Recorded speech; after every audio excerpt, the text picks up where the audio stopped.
Tere, mina olen Ingrid Maadvere ja näitan teile nüüd, kuidas Google Meetis ekraani jagada.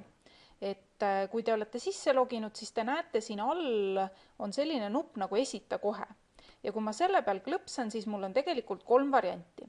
Kõige lihtsam variant on see, et te näitate kogu oma ekraani. Kui ma valin selle, siis nüüd ma pean siis valima, mis ekraan see on. Ma valin näiteks selle kogu ekraani ja vajutan Share.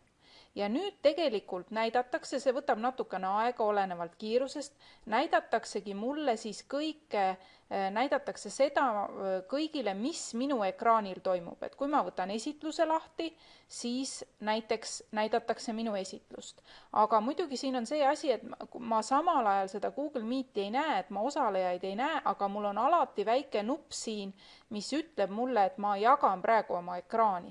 Kui see nupp jääb mulle ette, ma võin siin klõpsata Hide ka ja siis kui tahan, võtan siis mingisuguse järgmise asja ette, mida ma tahan näidata ja näitan seda.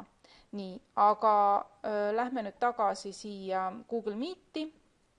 Kui ma siis lõpetan selle jagamise, siis ma pean klõpsama peata esitus. Nüüd teine võimalus tähendab seda, et ma näitan mingisugust akent.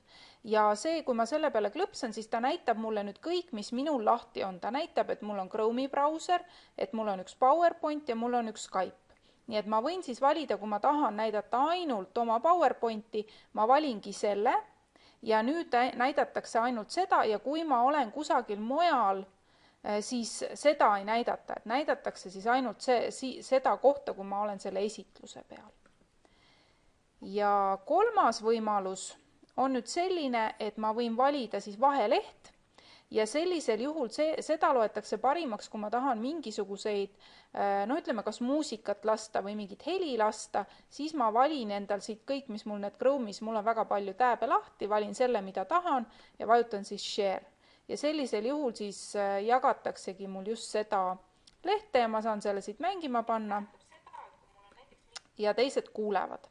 Nii et need võimalused on ja teinekord, kui nüüd, ma võtan uuesti peata esitlus, et teinekord, kui näiteks keegi midagi jagab ja see esitlus on näiteks väike, siis pange tähele, et teil kõigil nendel osalejatel ja ka jagamise puhul, ma võtan ühe korra selle jagamise veel, et on võimalik neid asju enda jaoks mugavamalt panna, et te saate neid nõndanimetatult pinnida. Et näiteks, et kui mina nüüd tahaksin vaadata hoopis Karl Kasparit, siis ma klõpsan selle peale ja nüüd on tema mul pinnitud siia täisekraanile. Või kui ma tahan siis vaadata, võtan siis sellest siin esitluse mõttes, praegu mina esitlen, Ingriti esitlus, siis ma võin ka selle pinnida.